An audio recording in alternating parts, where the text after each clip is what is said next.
நான் கேட்கிறேன், விஜய் என்ன செய்தார் இந்த நாட்டு மக்களுக்காக?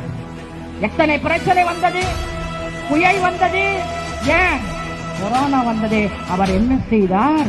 ஆனா அவரெல்லாம் என்ன தெரியுமா, அதாவது பாராளுமன்றத்தில் நிற்க மாட்டாராம், மக்களுக்கு சேவை செய்ய மாட்டாராம் இல்லையா?